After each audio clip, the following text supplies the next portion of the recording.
सिद्धेभ्यः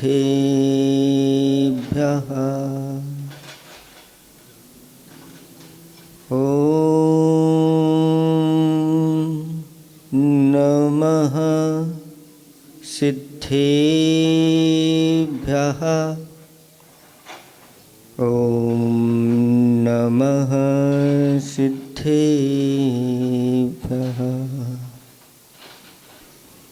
था मिट्टी का लौंदा गुरुवर, मुझे सुघट है बना दिया।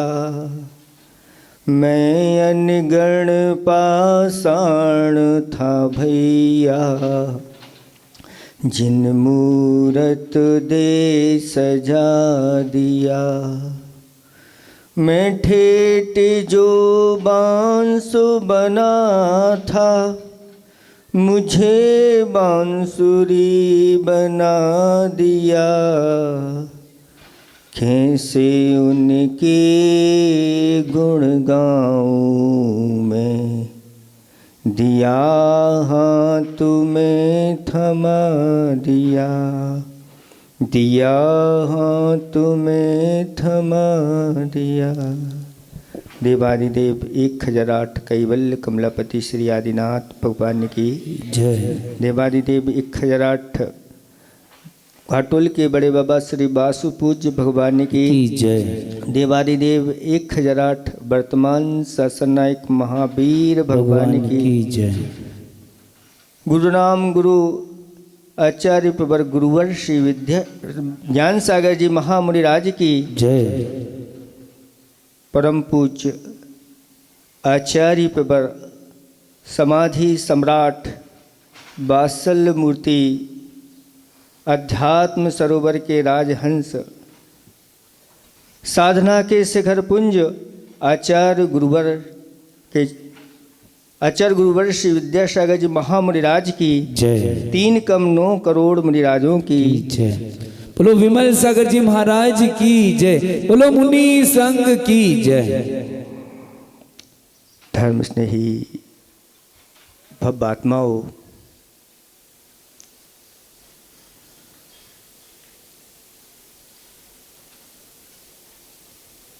कहा है कि हवा को बांधा जा सकता है, पानी को भी बांधा जा सकता है, नदियों को तो बांधते हुए देखा ही है, अग्नि को भी बांधा जा सकता है, अनेक चीज़ों को बांधा जा सकता है, लेकिन गुरु की महिमा को शब्दों में नहीं बांधा जा सकता। सिर्फ शब्दों तक गुरु महाराज सीमित नहीं है। इसलिए बड़े बड़े आचार्य भगवंतों ने कह दिया कि गुरु की महिमा वर्णी न जाए, गुरु नाम जपो मन वचन गाए। मुख से हम कितना कह पाएंगे, क्योंकि वह तो सीमातीत हैं, गुणों के भंडार हैं और हम अल्पज्ञ हैं। कहा है कि जैसे सागरों में क्षीर सागर सर्वश्रेष्ठ है, पर्वतों में सुदर्शन मेरु सर्वश्रेष्ठ है, स्वर्गों में कौन सा स्वर्ग, इस स्वर्गों से और ऊपर चले जाओ, सर्वार्थ सिद्धि सर्वश्रेष्ठ है। इंद्रों में कौन इंद्र श्रेष्ठ है, और बड़े बड़े तो हैं, लेकिन स्वधर्म इंद्र अपने आप में श्रेष्ठ है, और उसको बनने के लिए सभी लोग लालायित होते हैं, सबसे आगे आकर के। ऐसा क्यों?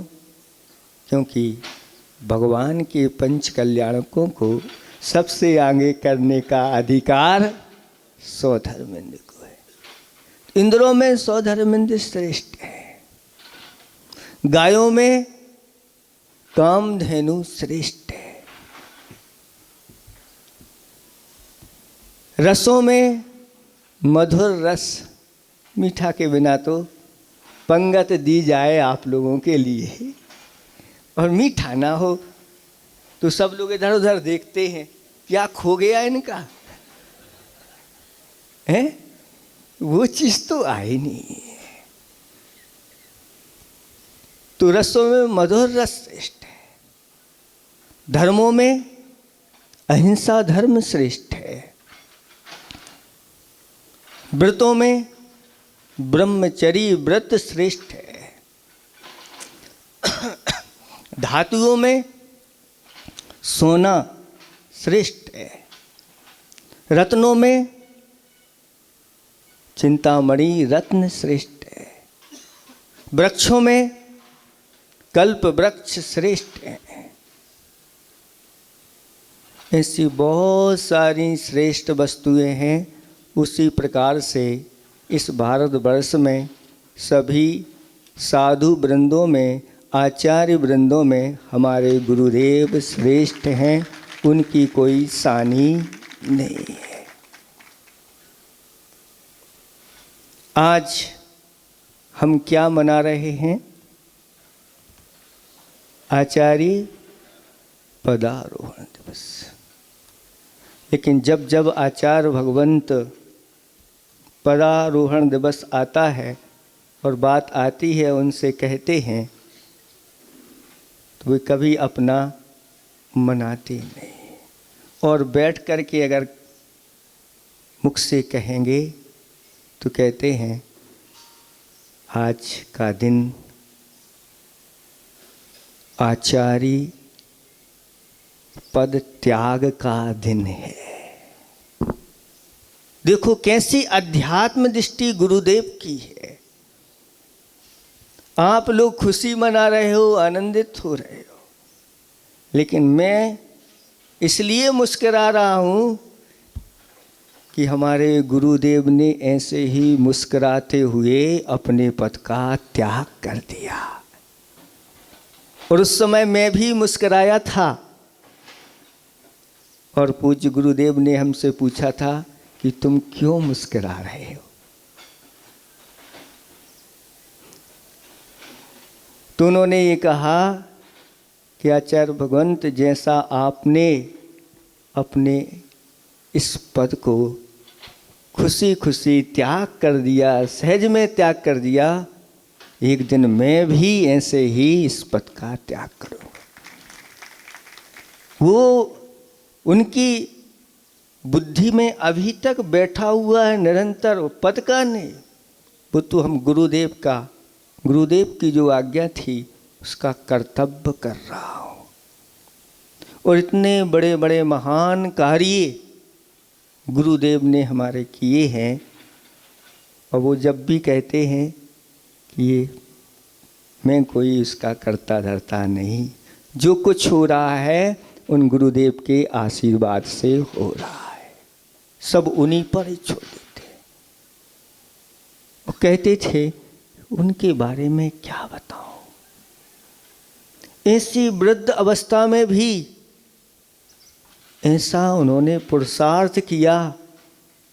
अगर मैं 4 साल लेट हो जाता तो क्या होता इस भारतवर्ष का? उन्होंने भारतवर्ष का नहीं कहा, उन्होंने क्या मेरा क्या होगा। ये तो हम कह रहे हैं कि हमारे भारतवर्ष का क्या और हमारा क्या होता।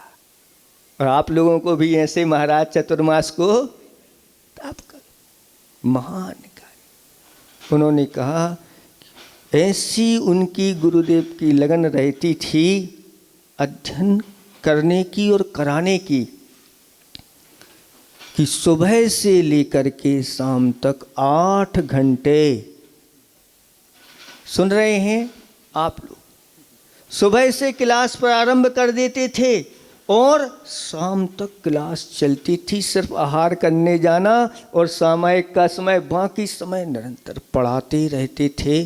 8-8 घंटे ऐसे वृद्ध अवस्था में पढ़ाना। यहाँ तो हम एक क्लास 1 घंटे की पढ़ते हैं और आधा घंटे बाद घड़ी कहाँ लगी है देखने लग जाते। 1 घंटा बहुत हो गया, अब नहीं, ऐसे ही हुआ है। और उन्होंने ऐसे सामान्य ग्रंथ नहीं, अष्टसहस्री, जिसको विद्वान लोग क्या कहते हैं, कष्ट सहस्री। ये क्या है, कष्ट सहस्री है विद्वानों के लिए, सामान्य व्यक्तियों के लिए नहीं। विद्वानों के लिए भी एक कष्ट सहस्री है, लेकिन उन गुरुदेव के लिए मिष्ट सहस्री थी। आचार्य भगवान कहते हैं उनके लिए ये मिष्ट थी। उस समय ज़्यादा पुस्तकें उपलब्ध नहीं हो पाती थी। एक पुस्तक आई पढ़ाने के लिए, पूज्य ज्ञान सागर जी महाराज ने कहा, लो तुम ले लो और पढ़ो। फिर आप किससे पढ़ाओगे, ले तो लो। और पढ़ाना प्रारंभ कर दिया। ऐसा गूढ़ ग्रंथ, और उनके सब दिमाग में बैठा हुआ। और बता देते थे, हाँ देखो उस पृष्ठ पे निशान लगा है। ऐसी बुद्धि का उनका चौपसम, और ऐसे ग्रंथों की उन्होंने रचना की कि बड़े बड़े पूर्व में जो कालिदास, माघ आदि कवि हुए हैं, उनकी टक्कर करने वाले ऐसे ग्रंथ। और अनेक अजैन विद्वानों ने भी ऐसा कहा कि आज भी इस समय में भी ऐसे उन बड़े बड़े कवियों के टक्कर लेने वाले भी आज विद्वान हैं। ऐसे आचार्य भगवंत के लिए आज के दिन उन गुरुदेव ज्ञान सागर जी महाराज की कृपा हुई, और आज हम लोगों के लिए ऐसे महान आचार्य भगवंत उत्पन्न। कहते हैं कि आचार्य पद उनको ही दिया जाता है जो अपने गुरु के सारे गुणों को आत्मसात कर लेते हैं और उससे भी कहीं बढ़ चढ़ करके अपनी साधना करते हैं, तब उनको आचार्य पद दिया जाता है। और पूज्य ज्ञान सागर जी महाराज तो कहते ही थे, ये हमारे जो विद्यासागर महाराज हैं, इनकी चर्या चतुर्थकालीन चर्या है, निरीह वृत्ति रखने वाले हैं। और उनको आचार्य पद दिया, और निरंतर बीच बीच में आचार्य भगवंत के संस्मरणों के माध्यम से आचार्य भगवंत की भी अपने बात करते चले जाते थे। जब आचार्य श्री तत्वा सूत्र पढ़ाते हैं तो उस समय एक सूत्र आता है, द्रव्याश्रया निर्गुणा गुणा। तो वो कहते थे कि गुरु महाराज जब इस सूत्र को पढ़ाते थे तो थोड़ा सा लोगों में आनंद आ जाए, तो कहते थे देखो इस सूत्र का अर्थ ऐसा भी होता है कि द्रव्य आश्रया, यानी जो द्रव्य के आश्रित रहते हैं, जिनके पास अच्छा द्रव्य है, सेठ लोग हैं, धनाढ्य हैं, वो निर्गुणा गुणा, वो अगर निर्गुण भी हैं तो गुणवान हो जाते हैं, यानी उनकी समाज में प्रतिष्ठा होती है, नाम होती है और बुलाया जाता। बड़ी पढ़े लिखे ना हो तो भी सेठ साहब, क्योंकि इस प्रकार से तो ऐसा आनंद लेते रहते हैं। ऐसे ही हमारे आचार्य भगवंत भी समय समय पर ऐसे ही शब्दों के माध्यम से लोगों को प्रसन्न कर देते। एक व्यक्ति आया आचार्य भगवंत के पास और बड़ी प्रसन्नता के साथ, आचार्य भगवंत मैं तो आपका लट्टू हूँ, आप मुझे करेंट देते रहना, ऐसे ही मुझे और कुछ नहीं चाहिए, मैं तो आपका लट्टू हूँ, आप मुझे करंट देते रहना। तो आचार्य अच्छा ये मेरा लट्टू है। तो आचार्य ने कहा कि देखो तुम मेरे लट्टू हो, मैं करंट देता रहूँगा, लेकिन ध्यान रखना फ्यूज नहीं हो जाना। अगर फ्यूज हो गए तो करंट भी आता रहेगा। तो कुछ फ्यूज का अर्थ होता है कि श्रद्धा अपनी ऐसे ही बनाए रखना, और अगर श्रद्धा चली गई तो फ्यूज हो जाओगे और फिर कुछ भी देते रहें तो ये सब। ऐसे ही आचार्य भगवंत शब्दों के खिलाड़ी हैं, क्योंकि उनके गुरुदेव भी शब्दों के खिलाड़ी थे। वो कहते थे आचार्य श्री ज्ञान सागर जी महाराज, ये साक्षराः भवन्ति ते विलोम रूपेणे राक्षसा। जब इस शब्द को उन्होंने कहा तो वहीं पर मैं बैठा हुआ था, आचार्य श्री कहते हैं, और इसको सुनकर के मुझे हंसी आ गई। क्या कहा कि जो साक्षर होते हैं और साक्षराः, इसको उल्टे पीछे से पढ़ो तो विलोम रूपेणे राक्षसाक्षरा राक्षसा। अगर पढ़ लिख करके संस्कार अपने अंदर नहीं आए और संस्कृति के अगर विरुद्ध चलते हैं पढ़ लिख करके, तो वे विलोम रूपेणे राक्षसा। ऐसे ही आचार्य भगवंत भी प्रयोग शब्दों का करते रहते। कैसे करते हैं? एक बार मुनिराजों का संग से पृथक विहार हो रहा था, और जब विहार करने लगे तो उन महाराजों ने महाराज की परिक्रमा दी। 3 परिक्रमा दे करके चरणों को छुआ, और चरणों को छू करके जाने लगे। तो कहा, गुरु महाराज हमारे लिए सूत्र दे दो। तो आचार्य श्री ने कहा कि 3 कालों में हवा से बचना। क्या दे दिया सूत्र? 3 कालों में हवा ही तो गड़बड़ करती है। ठंडी में अगर ऐसे निकल गए और हवा लग गई तो बीमार पड़ जाओगे, और गर्मी में लू लग गई तो, और बरसात में भी तो हवा चलती है मिश्र पानी से। इसका अर्थ क्या है कि अच्छी तरह से अपनी चर्या को अनुकूल बना करके करना, और ऐसे मौसम में अपने आप को बचा के रखना। यही था ना?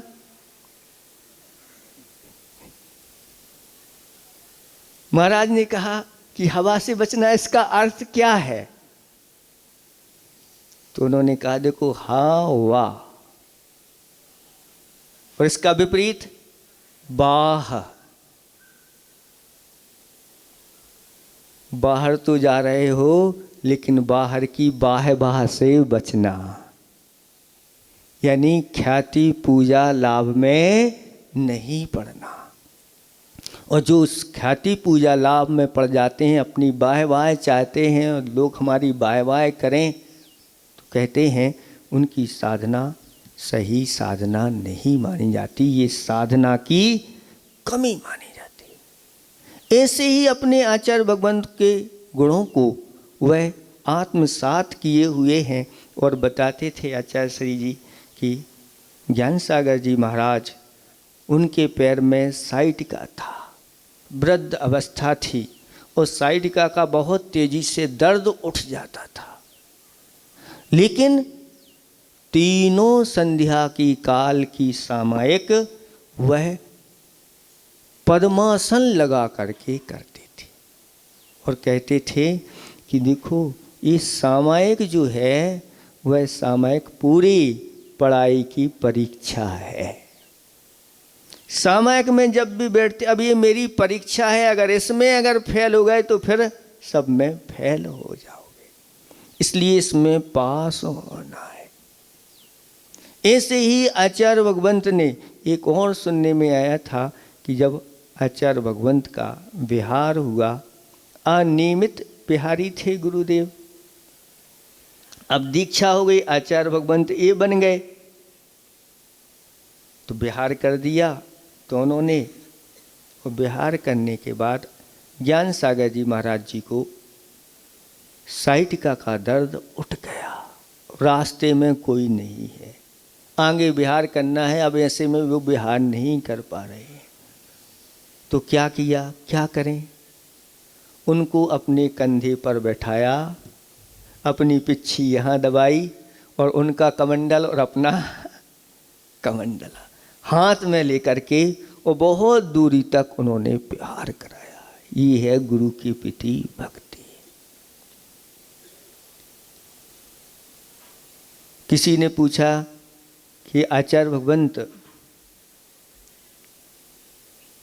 आपने तो गुरुदेव की संलेखना, उनकी सेवा खूब करी और बहुत अच्छी संलेखना। तो अच्छा सी, मैंने संलेखना नहीं करी, अंतिम विषय था जो गुरुदेव ने हमें वह भी सिखा दिया कि संलेखना कैसे करना चाहिए। ऐसे उनके निर्मल परिणाम बने रहते थे, हमेशा अध्यात्म में लीन रहते थे, समय सार की गाथाओं का चिंतन मनन करते रहते थे। और जब भी मैं समय सार का पाठ करता था और उसमें अगर कहीं अक्षर छूट गया तो तुरंत गड़बड़ हो गया। इतनी सजग थे और उन्होंने हमें संलेखना करना भी सिखा दिया। इसलिए हमने आचार्य भगवंत को समाधि सम्राट, क्योंकि समाधियां तो बहुत लोग कराते हैं, लेकिन अपने गुरुदेव की समाधि जिन्होंने कराई हो और उन्हीं से ही समाधि का पाठ सीखा हो, गुरु से ही ये शिक्षा मिली हो, और प्रैक्टिकल में सिर्फ शास्त्रों के माध्यम से नहीं। ऐसे आचार्य भगवंत आज हम लोगों के लिए मिले हैं, और वो भी ऐसे ही वृद्ध अवस्था में भी। देखो ठंडी का समय है, बिहार उनका चल रहा है और पंच कल्याणक के लिए गुरु महाराज कैसा पुरुषार्थ करते चले जा रहे हैं, कैसे निरंतर उनकी भावना परोपकार की है कि सिर्फ उन्होंने शास्त्रों में लिखा ही नहीं, आचार्य भगवंत ने कुछ करके भी अच्छे से कहते हैं कि जो सम्यक हो वह कैसा हो, सक्रिय हो। सम्यक दर्शन सक्रिय होना चाहिए, सिर्फ बातों का नहीं होना चाहिए, करके भी दिखाना चाहिए।